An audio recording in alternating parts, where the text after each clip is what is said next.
Join the stars of the Ancient Aliens TV show, Eric Von Doniken, as he returns to Manchester after an amazing response to his last presentation. David Childress will guide you through the evidence left behind. Mike Barrow will take you to other worlds, where Nick Pope will present the real X-Files. Paula Harris will share incredible testimonies. It's time to believe and raise consciousness. Join like-minded souls on Saturday, June 23rd, 2018 for Awakening. What do you believe?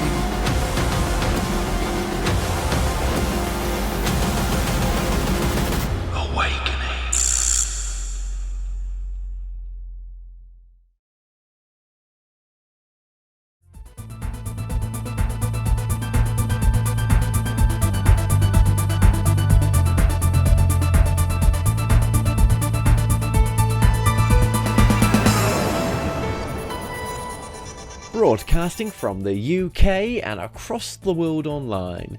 You're now watching The Moore Show and I'm your host Kevin Moore. Now for the next hour I'll be covering subjects that will open up your mind and provide you with information you may have never heard before. Now on today's show I'm about to be joined with my guest Reid Vian Summers. Now Reid Summers is the son of Marshall Vian Summers, who for over 35 years has been immersed in the process of revelation that has brought into the world a new message from the creator of all life. This new message contains a revelation regarding the great environmental, social and planetary change underway in our world. This also includes the reality of contact with extraterrestrial life and the keys to understanding our spirituality and inner awakening in light of the enormous evolutionary changes facing us today. Now Reid Summers is now a teacher of the New Message as well as the director of the Society for the New Message, the non-profit organisation founded by Marshall Vian Summers in 1992 to bring greater community awareness and education worldwide. Reid Vian Summers, welcome to the show. Thank you for having me, Kevin. Thank you for coming on all the way from Boulder, Colorado in the States. And I was just saying off air there that I'll be in your area, soonish, doing the documentaries that I'm about to film as well. And, you know, watching, having just done some research on what this is, the New Message and the work that you guys are doing, interesting stuff, really is. So going straight into your work then, or into what you do, what is it? If you just explain to us what this is and how this came about through your father. Absolutely. Well, for over 35 years, my father, Marshall Vian Summers, has been engaged in a remarkable process of revelation that has brought into the world a vast revelation for our world that is really here to bring an entirely new reality to human awareness. And it all began in 1982 when my father was called by a mysterious presence and voice to take retreat in the deserts of the American Southwest. And at the culmination of that retreat, over a multi-month period of wandering, a voice came upon him with such power and weight that he almost felt that it would tear him apart, that it would destroy him. This voice then commanded him in a single word to record a series of messages for humanity.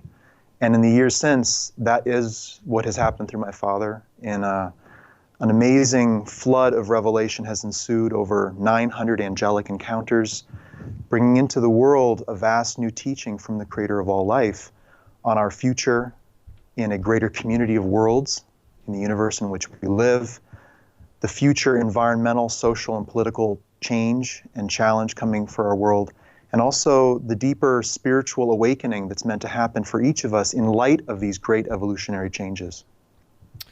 Absolutely. Okay. Now, just for the audience as well, your dad is still fully with us right now, and his time is obviously very precious, so you've now stepped in to take on the work as well, to keep the work going, and to build on the work as well. So what age did you get involved with the work as well? Well, one of the foundational books of the New Message is called Steps to Knowledge, the book of spiritual practice. And it's a remarkable journey of 365 daily steps to bring the thinking mind, the surface mind, in contact with the deeper mind that we all carry. And at the age of 16, I first picked up steps to knowledge and began. I think I got maybe to step 20, 22, something around there, put it down. And then at the age of 19, I left home in Boulder, Colorado, and on my own sense of inner knowing, went out into the world, went and lived and worked in the Middle East a year after 9/11, which was an amazing and remarkable experience. And it was there that I picked steps to knowledge back up again, began the journey of steps, and completed it. And that really was the beginning of my involvement with the new message. I've been working with my father, Marshall Vian Summers, for about 13 years, studying the tremendously vast number of texts and teachings that it contains, and assisting him in the burden, bearing the burden and challenge of presenting what really is a new revelation for the world. Okay, so many questions. So what is the key teachings of some of the information that's coming through? Yeah, well, at the very heart and center of the new message is the reality of what it calls the greater community, which is the physical universe in which we live, a universe of a billion races and more, at all stages of evolution and development, spiritual awareness. It is into this greater community that our world is now emerging. And this, the message tells us, is the greatest change of our time, the deep conveyor belt that is literally causing the ground to move underneath our feet, causing that feeling of anxiety, unsettled, discomfort that we all feel looking out on the world, feeling that something fundamental has changed. And the new message reveals that that fundamental change is the beginning of our emergence into this greater community of life, contact with intelligent life who are here in our world today, the end of our isolation in the universe, perhaps the biggest event in human history happening quietly, under the skin, so to speak. Millions, perhaps every person in the world at some level can feel the effect of that change. And that is indeed why the new message has been given through my father. That is the great evolutionary chapter opening up before us, for which we are highly unprepared, highly unaware, and highly unresponsive. And that really is why revelation has come into the world, to prepare us for that, to awaken us to it. To awaken us to the greater reality that we're not alone. And what does that do to us, even on an individual level? Oh, enormous. It changes everything. You know, for millennia, we have engaged as humans with humans, thinking that that is all there is. This one little contained world of human interaction, our art, our religions, our science, our philosophy, our entertainment, it's all kind of boxed, so to speak. And now that the walls of that box are disappearing, they're dissolving. And we are now finding ourselves amidst the vast panorama of life in which we've truthfully always existed, but have been more or less unaware of. This is basically our return to the other 99.999% of life out there. And this will cause us to reconsider our notions of God, our notions of our spirituality, human destiny, even the kind of world we are seeking to have and achieve. All of that really changes at a fundamental level when we realize we are a part of a greater community, and that is our destiny as a race, to return and to engage with that greater community. Okay. And there's also a deeply personal element to this awareness that I'd like to touch on with you today, what this really activates in our awareness and experience. Absolutely. Please go ahead. Well, many of us have a greater community heritage. We have lived lives in other parts of this greater community. We are not human only in the sense of what we've experienced or what our soul has experienced in its time in the universe. And yet we have come into this world and have been presented with a purely human viewpoint, purely human set of aspirations and goals that do not call upon this deeper experience that we have carried into this world, really as a gift to this world, because we have come into this world at its time of emergence, at its time of contact with intelligent life. And we carry a gift for that. We have an awareness of life beyond the world, a memory that needs to be activated. But without the greater community awareness, it won't be. And I think that perhaps for some of your viewers, and I know it has for me, explains that inability to get this place, to feel comfortable here, to really connect in the human environment, to succeed in this environment. There's something off, either about us or about it, and for many years, perhaps we feel like it's us, we're the problem. We just don't fit in here. There's something about us that can't integrate. And the amazing thing about the new message, revelation that Marshall has received, is it finally confirms this deeper aspect of our nature and gives it a platform to be communicated in the world, to serve the world, to speak to other people who also have that aspect of themselves. And so there is an awakening at many levels today in the world, but this is a level of awakening that I think few people have considered, which is that we are greater community people.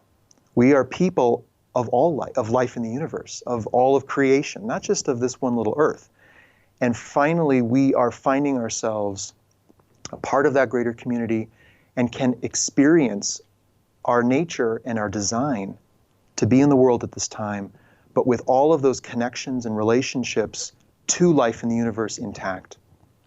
So there is a tremendous opening, even a sense of love that comes when we realize our world is an emerging world, that contact has begun.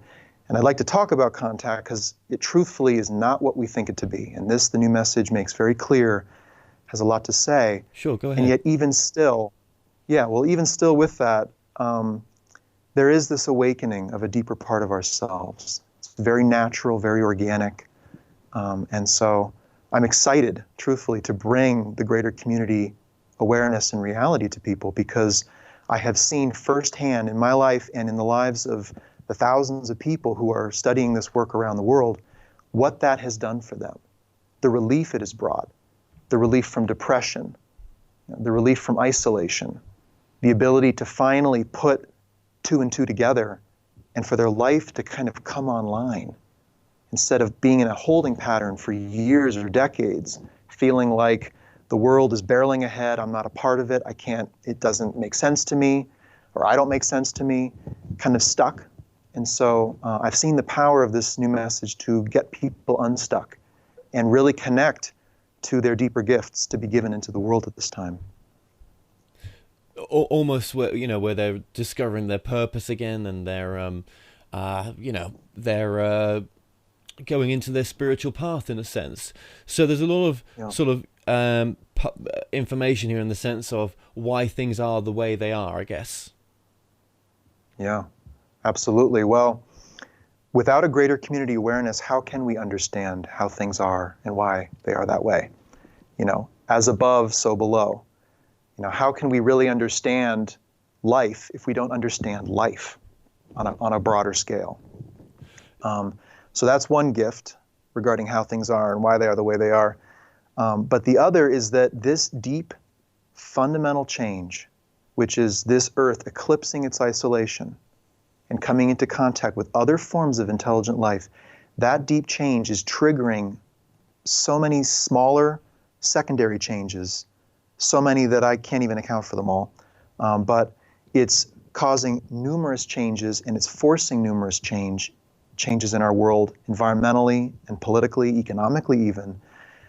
So by understanding the greater community, we can understand the landscape of human experience and life on this globe in a much clearer, more compassionate, and more positive light. Right.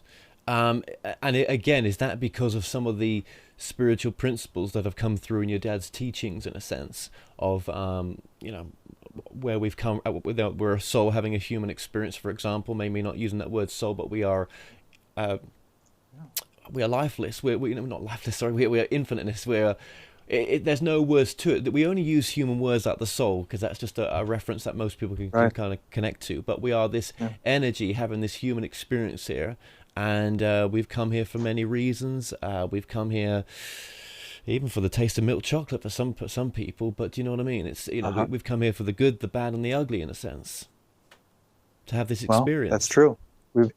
We've all come for slightly different reasons, but we have come with a pure will to participate and to give and to contribute to the needs of this world at this time.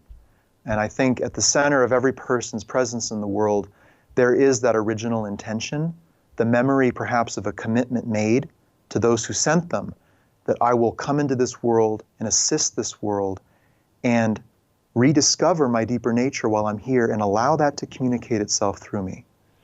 And I would say that despite the confusion and the aggravation and the distortion that we all have experienced, that is that pure kernel at the center of a human life, at the center of human religion even.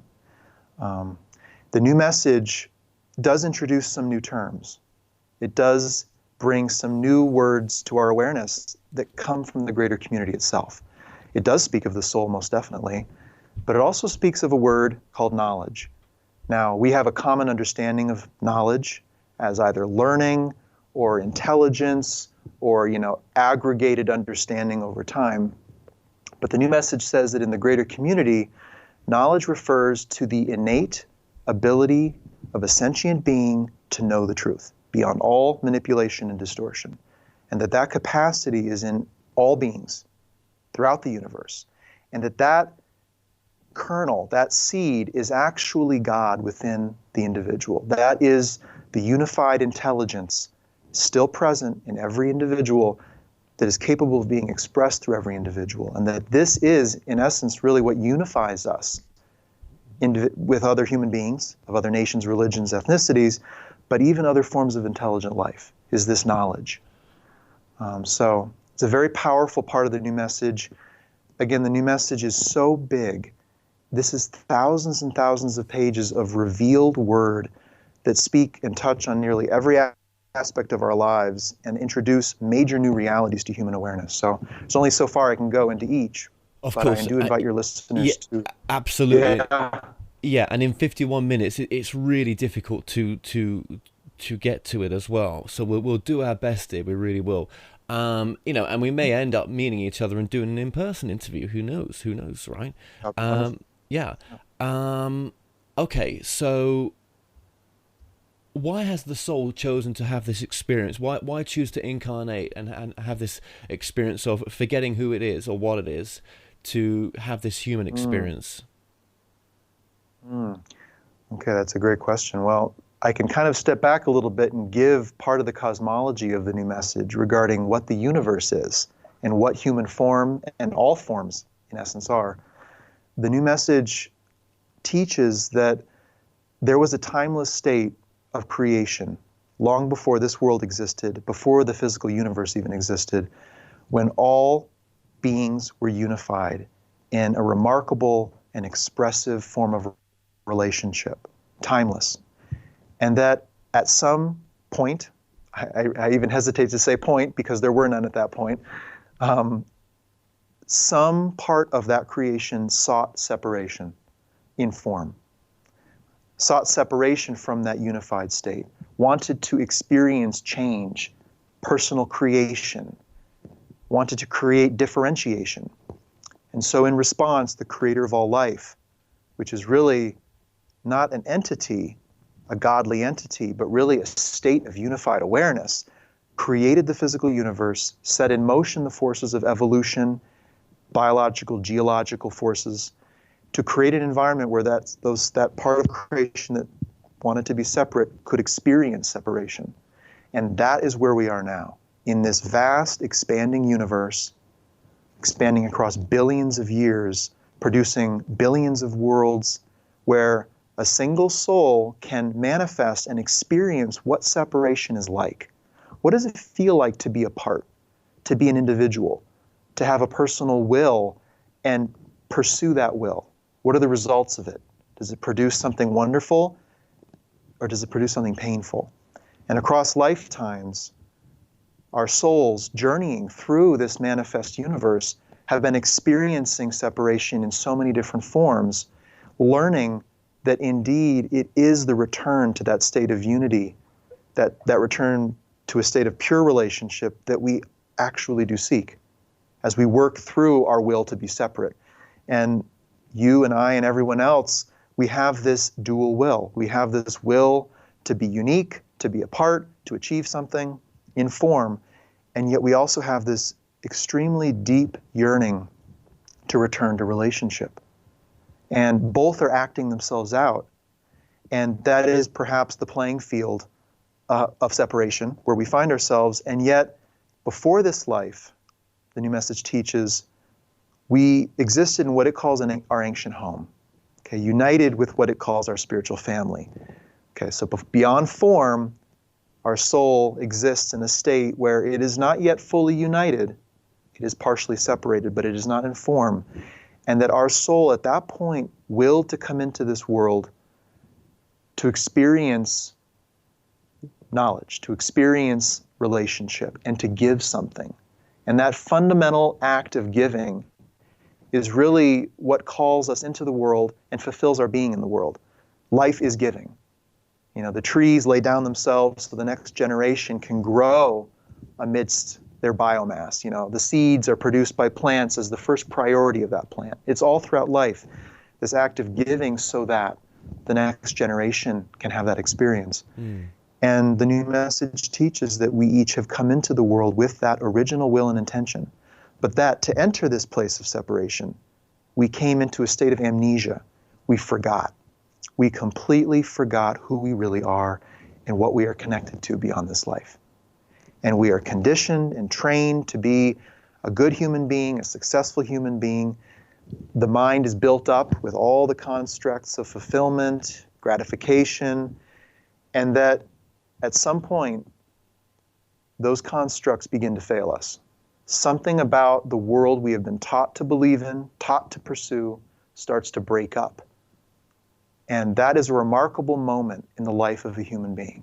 That is the beginning of an awakening. And the new message is really here to trigger that awakening in enough people to respond to the great needs of our time and to take them on the steps of discovering what that really means. So what does an awakened life versus an unawakened life look like? I mean, obviously there's, you know, people are still having 9-to-5 jobs, they're having families, they're because the human side of this is so important. You know, your work isn't excluding that, is it? You know, because we obviously as a soul came here to have this human experience. It was really important to us.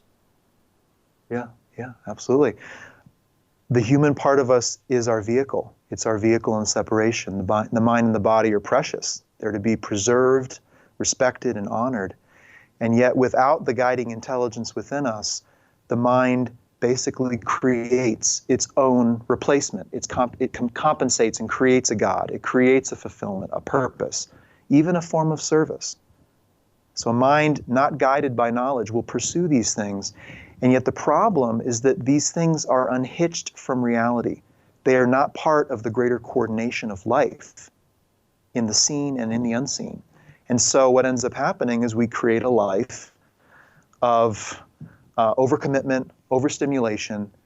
We feel off. We don't feel quite right about that. And so we do more of it. We create more of what has put us in the hole in the first place. So the purpose here is for the mind, the thinking mind, to enter a state of connection to the knowing mind, the marriage of two minds. And the new message, its purpose is to bring our minds back into contact with knowledge and to build the bridge between the two so that knowledge can inform our surface life, can tell us literally the most, ground level decisions we have to make, where to be, who to marry, what career to choose, everything, how to engage in the key relationships of our life. It's this knowledge that's meant to move through us and to literally move us into our position of service. Without this, we would probably seek what many of us have experienced, which is a life of addiction and confusion, compensation, a life that fundamentally feels off, but we can't quite put our finger on what feels off. We have this authentic desire to be a part of this world and to be a contributor, and yet it's going to take the knowledge within us to help us make the 1,000 left and right turns in the form of decisions to get there. What about souls who choose to maybe come here to have those, some of those play out, some of those experiences play out where, life of hardship, struggle, pain, with the free will obviously to get out of that, but they've kind of chosen situations for that to occur because that's what the soul really craved for. It didn't want nothing else but that. Show me the pain. Yeah. Sure. I think there's a lot of mystery behind our presence in the world, and I would never look at someone and say, this is why you're in the world, or you need to do this. It's knowledge within them, emerging within them, that will tell them, this is why you're in the world, you need to do this. I do want to say, though, there are some common beliefs out there that are a bit risky in light of this, which is you look out into a poor part of the world and you might think, well, these people, they wanted that, or their level of awareness has earned them that. And this is where the mind starts to try to understand what is beyond the mind. We try to take a greater, we mix and confuse levels. There are levels of truth. And if you take a higher truth, such as our soul manifesting in physical life and the vast intention that stands behind that, and try to pin that on something you see, I think that can be a mistake. That's if this reality is what we think it is in the first place as well. Absolutely. I mean, and this is some sort of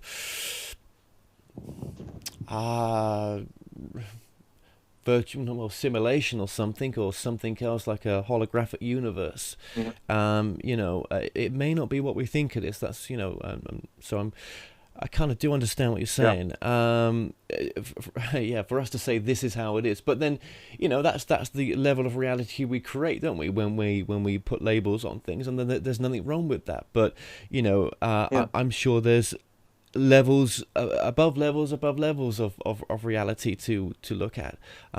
Maybe seismic information that's never even come through yet, that's still out there that we're not ready to hear. Yeah, absolutely. Well, we have a long future ahead. The human family is an emerging world. We are young, we are divided, we are conflicted, we are destroying the natural environment around us, which the new message says is our hallmark signs of an emerging world. Emerging out of a state of tribalism to a state of nations, ultimately to a state of a world community. So we have a long journey to take, but our emergence into the greater community is going to change a lot, and there are a lot of risks associated with that, even threats that could literally rob us of our future and freedom on this earth if we're not careful. So we have to attend to the next step, the next chapter of the human experience. And the new message says that is our emergence into the universe, our restoration of the natural world, and the encouraging of unity and cooperation between nations and religions. And that all sounds very beautiful. Do you think for some people, though, that the UFO subject, the extraterrestrial subject, the subject of life out there, is the only way that a soul, or the soul that's in question here, is going to wake up in this particular lifetime? No other way, really, except for a 2x4 across the head, is going to really awaken them to that they're more than their body, and this particular subject allows them that experience this time around. Absolutely. I mean, we are coming in contact with the other 99.999% of life. What could be bigger? What could be more challenging? And it takes a challenge to wake us up. It'll take a major challenge like this to finally wake the human family up. And I frankly, besides contact with intelligent life and the degradation of our natural environment such that it threatens the habitability of Earth, these two things are the two things that could wake us up collectively, that could put an end to war in time and really cause us to do things differently on this earth. It's necessity. Necessity is the mother of invention, and I feel that carries forth here. What about those who are never going to come across this material, or this material will never resonate with them, and they will live what they call a really content and happy life, or a life that was happy for them, and they go back home and a greater reality is made aware to them, but it didn't really affect them not knowing it this time around? Yeah, well, it may affect them when they leave, And the new message presents some very powerful teachings. There's one called the Initiation. There's one called the Angelic Assembly. I encourage your viewers to go read and to hear. The original voice of revelation that spoke through Marshall Vian Summers is being made available. So you can hear the voice and read the text. In these two revelations, it talks about what we might experience after death when we leave this place, either with our mission fulfilled or undiscovered and unfulfilled. And the real is it's not a reality of condemnation or blame. There is no judgment because we were the ones who chose to come into the world. In a sense, your spiritual family beyond the world looks you in the eye and says, how do you feel about that life you just lived? Are you satisfied with that? Was that what you wanted to express in separation? It's an honest moment, a moment where there's no resistance, there's no physical form to be mindful of, and we see the truth. We realize, I didn't do it. I didn't meet those who I was meant to meet. I didn't get to the place I was meant to be. I didn't engage in that purpose I was meant to engage in. I want to go back. And so arrangements are made, and back we come, or somewhere we come, according to a greater plan beyond my awareness. Yes. But it's up to every individual Yeah. to feel what is the intention behind their existence in the world at this time. Is there a place they need to get to? Are there people they need to meet? Is there an it they need to find? And are they satisfied if they don't find it? Is that okay with them? And I think that's this is the inner barometer. We all carry a barometer within us, a pressure gauge, which basically has two directions it can go, yes or no, forward or stop. You know, it's very deep and innate to us, and people of any religion have this. People of no religion have this. Yeah. We're all capable of engaging with this inner barometer, which the new message calls knowledge. And that is what will get you where you need to go. That's what's gotten me where I've needed to go in life. Not a lot of principles or high teachings or metaphysical truth. It's a deep sense of what must be for my life and what must not be, what cannot be for my life. And I call upon that in all those I meet. How do you feel about the world in which you live? Is there somewhere you need to be? Is there a service or a gift that you are meant to give and to perform in the world? And this is beyond organized religion. You know, this is beyond the scripture of any one faith. This is universal to the human experience. And given the multitude of panoramic planetary challenges we are facing, which are answerless, by and large answerless at this time, we need millions and millions of men and women responding to knowledge within themselves, being moved perhaps inexplicably to do things they otherwise wouldn't do. So I have great faith in that. And I think that's where the hope for our world truthfully lies. I mean, someone's life could be very simple. For example, you know, they could just, you know, be a housewife maybe, or a mother. That's an important thing, or whatever job they may have. I suppose if we're doing what we've come here to do and be in purpose, is that good enough? If we've come here to do what we've come to do and to be in purpose, is that good enough? Absolutely. Absolutely. But the mind can't estimate that, assess that, judge it, judge the successfulness or the completion of it. That's held within knowledge within a person. Do we need people in every station of society? Yes. Do we need contributors in every avenue of society, mundane to extraordinary, to scientific to spiritual? Absolutely. But it is this core reality of knowledge that's going to actually get us there. It's going to move, you know, this vehicle down the road, so to speak. So there's no fixed path. There's no fixed end point of a successful life or a picture I could paint. Like here's a man or woman of knowledge. Let me paint a picture for you. This is what it should look like. I don't know what it will look like. And that's what makes this so exciting and fascinating, is when the new message from God is found by a person in the world, out there, anywhere, in any faith, and they experience this activating power, this panoramic understanding of life in the universe, this greater reality and sense of trajectory that stands behind us personally and as a race, what happens? Well, knowledge is awoken, and the person may go in any which direction they go. And so there is tremendous hope for the world, despite the great challenges we face at a planetary level and the great challenge of contact, which I would like to touch on, there is great hope because knowledge is within us. That's my sense and feeling. For sure, and we will get into the contact as well. And I've interviewed so many different people in the field of spirituality and metaphysics, and everyone's got their own take on what they think their truth is.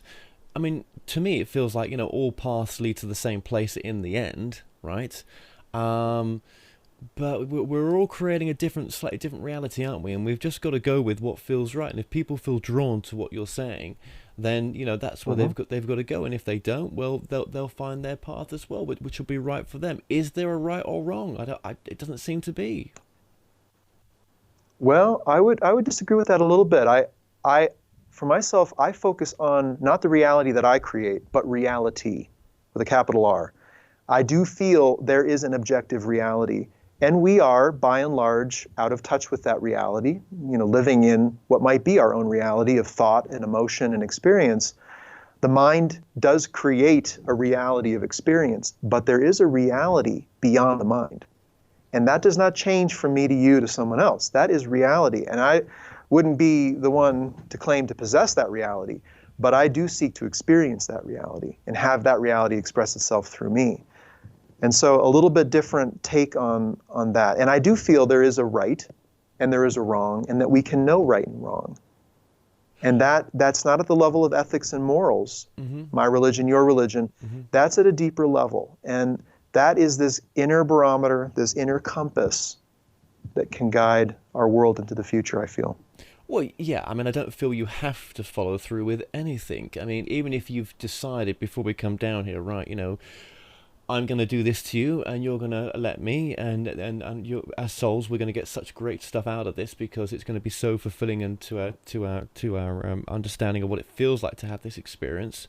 But do we have to commit those acts when we get to the point of even forgetting our forget-me-not of having the agreement there in the first place? Probably not. I think there's always free will not to have to come from that space. I think that's part of the choice as well. That's free will is an element of separation. I mean, we have free will. Yeah, absolutely. Well, okay. Just move, before we get into the contact, because we've got enough time. Just going back to your father's work here as well. So when he's bringing this information through, then obviously he's been bringing through the Allied of Humanity briefing. The Allies of Humanity Briefing. Yes, sorry, the Allies of Humanity Briefing. Yep. My notes are wrong here, yeah. But we talk about God's message as well. So just the confusion here is, when is God coming into this picture of what your father's bringing through compared to Yeah. Well, there are truthfully two completely different sources speaking through my father, the messenger, and they are distinct. And they have a different communication, and it's important to understand both. So my father, for 35 years, has been engaged in receiving a communication from the Creator of all life through the angelic assembly that oversees life on Earth. A message for the whole world, a message coming because of the evolutionary threshold at which we stand. Yes. That is a message from the Creator of all life translated into human language by the angels of God. At the same time, the Creator has called upon certain free worlds in our vicinity of space to come to the Earth to observe the state of our world and the extraterrestrial intervention now underway in our world, and to provide a report, to provide briefings on what we otherwise could never see, because we can't stand outside our world and view the events of the world from that perspective. Those individuals call themselves the Allies of Humanity. And they have spoken their briefings through my father, through the assistance of the angelic assembly, the same angelic assembly that has brought in the communication from God. So you have on one side the new message from God, which is thousands of pages in length, an immense message and teaching for the world. And you have at present 3 sets of briefings from the Allies of Humanity, who have really come to bring their wisdom and perspective as sentient physical beings in our local region of space. And the two complement themselves remarkably. In essence, God is calling upon relationship, for us to be in relationship with those other races who have achieved what we are setting out to achieve. Okay. So it's more than a message, it's a relationship. Okay. And has anybody else been bringing through, connected with the same connections that he is? Is there anybody in the organization? Are you able to bring through the angelic voices and the Allied of Humanity as well? Are you able to do that? No, absolutely not. Marshall is the one prepared and chosen to receive the new message and to receive the Allies of Humanity briefings. And I think that God would speak into the world through a messenger chosen and prepared for that task. That is something we can recall in our memory and experience. We know what revelation has looked like in the past. And for that to happen again, it's a remarkable statement to make. And I don't expect anyone to simply believe that. You have to experience the quality of the message, and you have to understand the gravity of the time. If you don't understand the gravity of the time, you won't really be able to receive the answer commensurate with it. So both are important there. Have you? But for this messenger, go ahead. Sorry. Well, for the messenger at the same time to receive a communication from those worlds who have achieved what humanity is attempting to achieve, that is remarkable. The both coming through one man is, I find, very remarkable. And I have lived my entire life at my father's side and have seen this happen firsthand.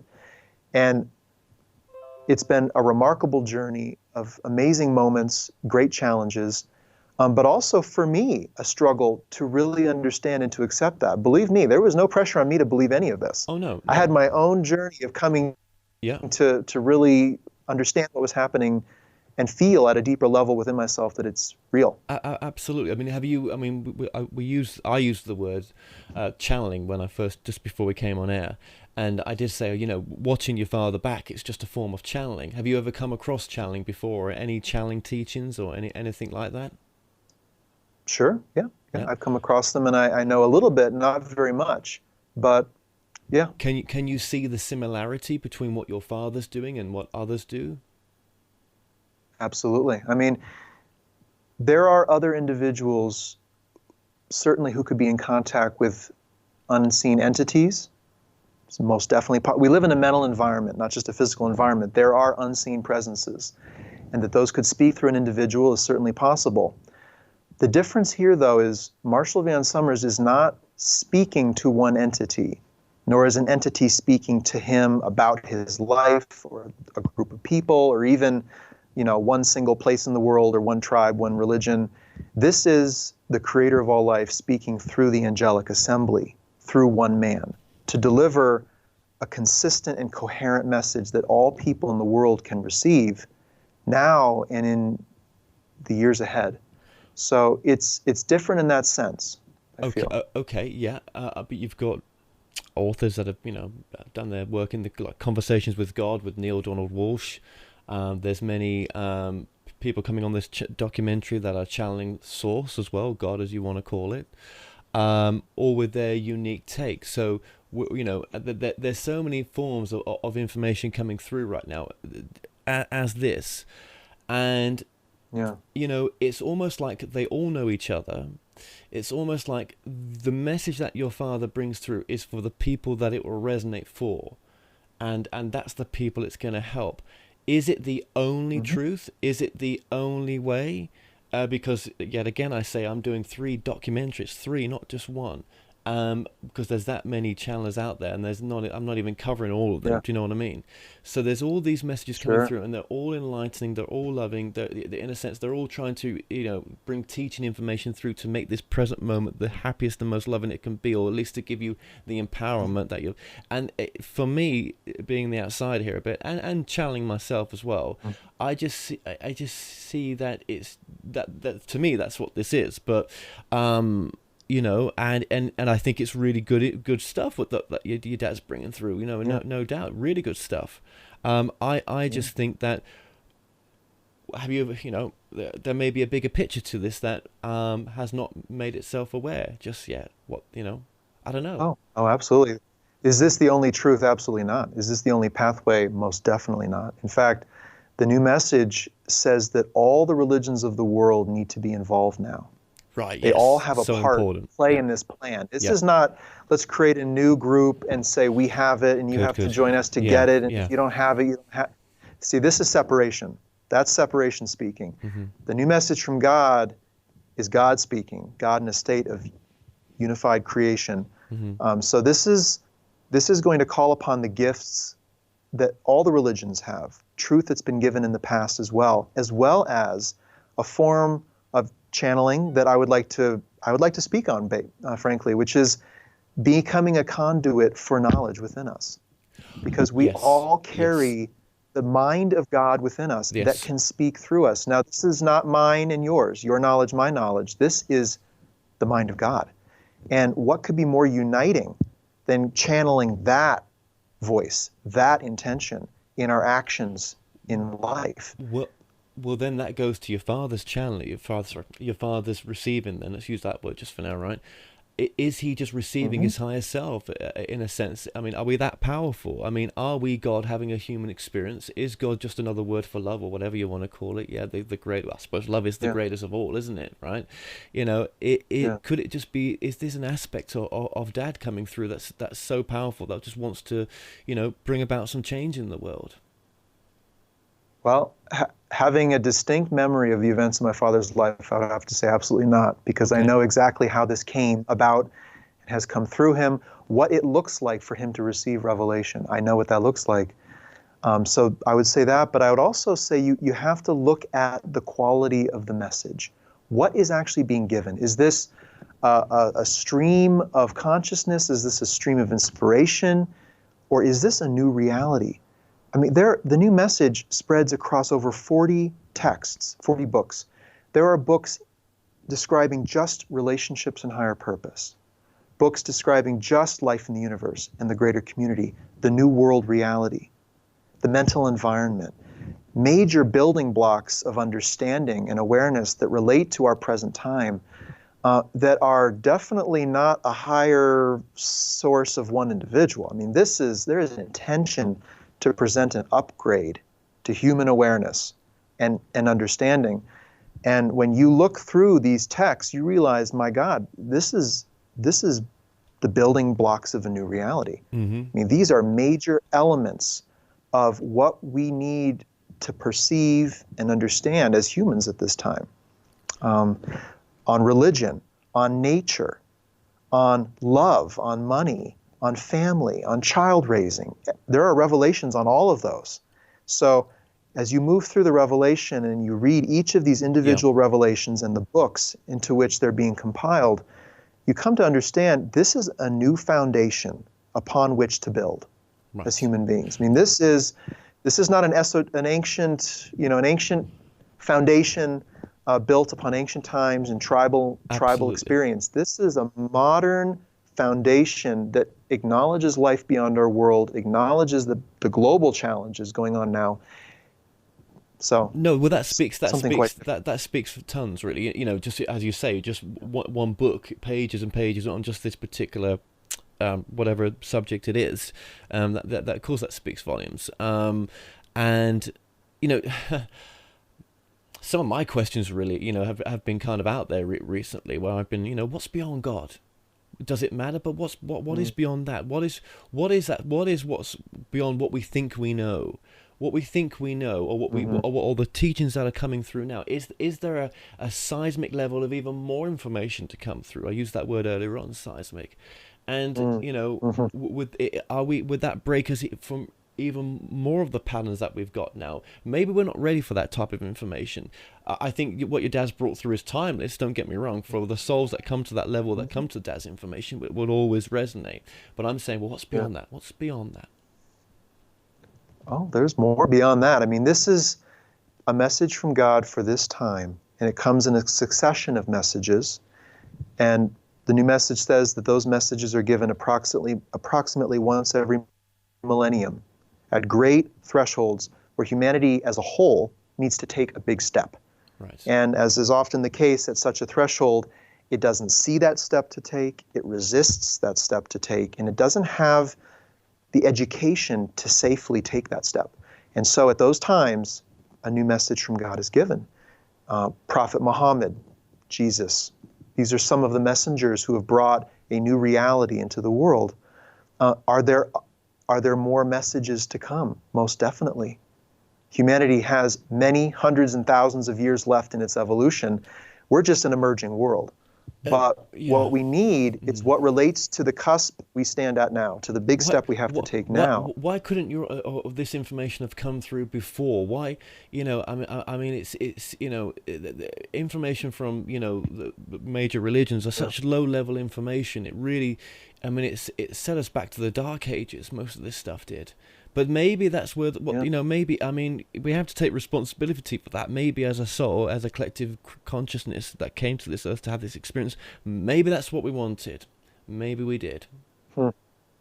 Well, a lot has been given to this world, through knowledge within the individual, through the angels of God who have spoken to individuals throughout times in history, prophets and messengers unknown of throughout time. And just the great spirit moving through people, helping people. So that is at work every day, everywhere on this earth, most definitely. Why did it take so long for a new revelation to be given? Great question. And we may not fully understand what the threshold lines really are in our evolution. We may have thought, well, this could have come in the year 1500 or 1700 or 1900.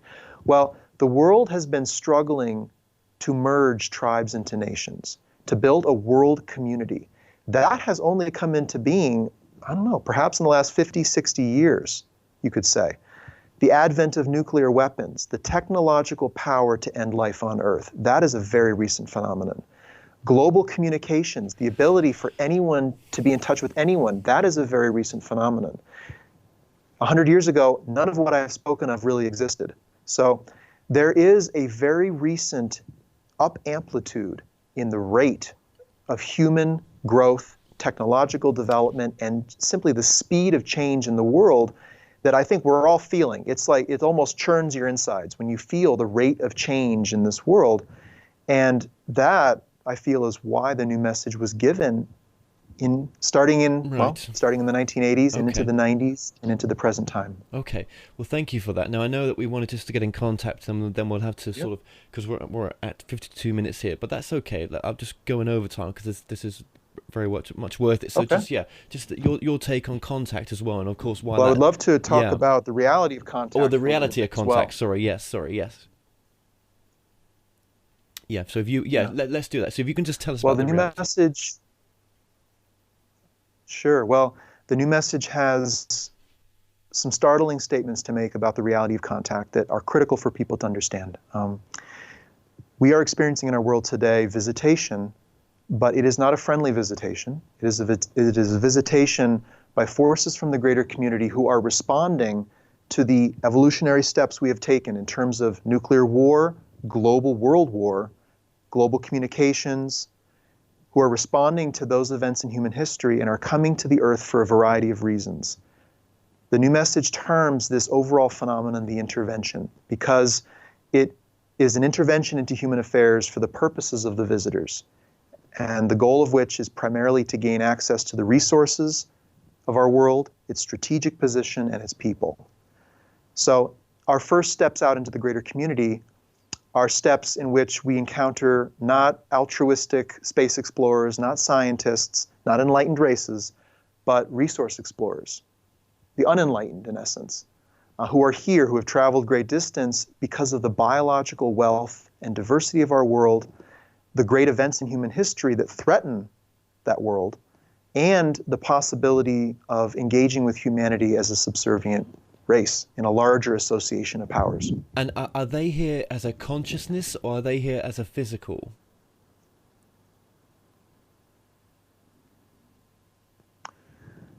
If I understood your question, they are physical beings who are here in physical craft, representing a variety of interests and worlds, but primarily they are commercial interests. They are here to explore the resources of Earth and to take advantage of a weak and a fractured humanity that is rapidly destroying the environment and is divided and distracted and unwise, largely unwise in how we treat the world.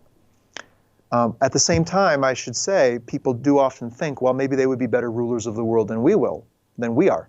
Maybe we should let them come. Feel a loss of confidence in ourselves that the intervention exactly wants to inspire. They want to make us feel like we don't deserve this world, that we are inferior, that we are incapable, none of which are true. We are totally capable.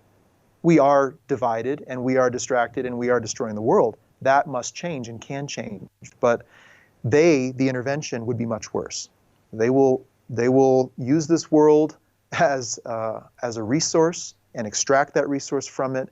They have no regard for the earth and its natural bounty beyond what it can be used for. And they certainly have very little regard for human beings. And so, what particular race, what particular... Sorry, we're just having a few internet problems here. Sorry, what particular race are you referring to? Because, I mean, are we talking about the... oh, God, there was a race that was... the name's gone. Oh, damn it. Yeah. David Icke talks about the race. I think names of races is a human fascination, but it's not going to get us very far. I mean, we don't know what's out there, which is partly why the new message has come, to reveal what life in the universe is really like. What is the nature of trade and travel and interaction between worlds? Names of places, names of star systems and races, what will that really do for us, first off? B, I don't know. And the intervention certainly doesn't want us to know either. Right. Or they would love to introduce names, a variety of names that would keep us fascinated and distracted. So names are not so much important as the intent of this force. What is it affecting us now? Is it affecting the way that we've treated ourselves on the planet right now? Where we're at as at the level that we're at right now, has it affected us to the point where we're at now? And does it continue to affect us? And if it's affecting us, how is it doing that? In the sense, is it are they among us now in power? That's a great question, though. So this is a big arena, and I'll do my best to encapsulate it. But I recommend your viewers go read the Allies of Humanity Briefings. They're free online, and they present the full specter of the activities of the intervention, why they're here, and what we each need to do in response to it. The effect is enormous in both the physical and mental environments. The intervention is encouraging the very things that weaken us further, that will put us in a position of powerlessness in the universe and desperation for assistance from beyond. So they're encouraging human conflict, encouraging powerful nations to become embroiled in local conflicts elsewhere in the world. They are influencing individuals in positions of political and religious power, promising them free technology, global dominance, things of this sort. And in addition, one of the darker aspects of the intervention is a hybridization program, a program to integrate with humanity physically to create a being that is naturally aligned to the intervention, not humanity, that is capable of breathing this atmosphere, living in this biological world, and ultimately providing leadership for humanity. And so these are some of the ways the intervention is affecting us. And it's more ways than we know. And I think the preparation, that's why the preparation is so critical, the preparation of the mind and the integration of the mind with our spiritual power, because this spiritual power cannot be touched by the intervention, either in the mental or physical environment. This is beyond manipulation, deception, and distortion by any power. I mean, this is really the kernel of us that still stands outside separate manifest life. It still has a foot on the other side. And we need to maintain that foot on that shore if we're going to engage in this challenging time in this world and with the intervention. Well, why wouldn't the Allies of Humanity step in here then to stop that from happening? Is it because there's complete free will to do what you want? No, that's a good question. Well, to understand that, we have to understand a little bit about the affairs of the universe in which we live. And again, this is from the revelation of the new message. We live in a well-inhabited part of the universe, turns out, and a place where trade and travel are quite common, but are very highly established between trading nations. Okay? You can't just go wherever you please in this universe. One world can't just send a group to this world freely and without the risk of observation and limitation. So there are great limits, and there are great economic powers that utilize intervention in emerging worlds. They have an interest to gain access to these resources. The vast number of these worlds are technological, hierarchical societies. They are not spiritually advanced. Technological advancement in no way equates to spiritual advancement. I hope we as humans can understand that from our own experience. These are technological powers who are basically out for survival and resource acquisition. Elsewhere, there are also free worlds who are smaller, more hidden, who have cultivated a deeper awareness of life, and yet have had to pull out of the affairs of the greater community in order to cultivate that awareness. Because again, this is a competitive, manipulative environment. It's very similar to what we see on Earth between corporations and economies, the powerful dominating the weak. It's nature. The universe is an expression of nature on a vast scale. And so these free worlds don't have great armadas of vessels, don't have armies, don't have great influence, and yet they do see the value of this world in terms of what it could bring about in experience, the power of knowledge emerging in people. We're technological, but not too technological. We still have this heartfelt sense of care and goodwill toward one another and ultimately towards all life. Humanity possesses this spiritual wealth. And so the Allies of Humanity have come in secret. They've come in secret to alert us to the presence of the intervention. They are in no position to reveal their identities, to send a rescuing force. And in addition, they know that if they did that, they would in effect cause us to become reliant upon them. The whole point is that we become self-reliant and capable and gain access to our own abilities instead of rely on the abilities of those beyond us. Right, absolutely. So I hope that answers a really important question, but one with a lot of side information that has to be presented. Yeah, I mean, we could go a lot deeper there, and maybe if we're going to meet in person or do some other sort of interview, we can do that. Do you know what I mean? Because we've had a few technical issues just here as well, but that's good. But we've got, I think, what would you say then? Actually, let me end it on this. What would you say is the most important message of the work that you're in charge of right now, in a sense? Well, our world is emerging into a greater community of worlds. We are unprepared, and the preparation for this has been given from the creator of all life. Marshall Vian Summers has spent his entire life receiving this preparation and bringing it to people. And I invite you to go, to read the new message, to learn about the greater community, and to take the steps to knowledge, the steps back into reunion with your own deeper spiritual awareness, because that is what is going to get you where you need to be in life, wherever that happens to be. Absolutely. So the key message is about the greater community, it's about knowledge, and it's about the presence of a messenger and a message from the creator of all life in our world today. Well, Reed Summers, just thank you so much for joining us. And just before you go, actually, sorry, your website's been coming up on the screen throughout this interview. Your website is? Our website is newmessage.org, where you can read the texts and hear the original voice of Revelation, and alliesofhumanity.org, where you can read the Allies of Humanity Briefings. And we welcome you to be in touch with us.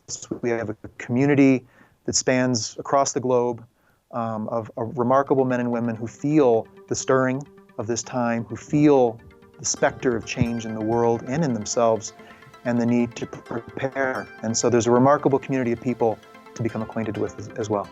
Excellent. Okay, we'll be putting the website, the books up on the screen throughout this interview. Reed Summers, just thank you so much for joining us. Great. Thank you, Kevin. Pleasure to be with you.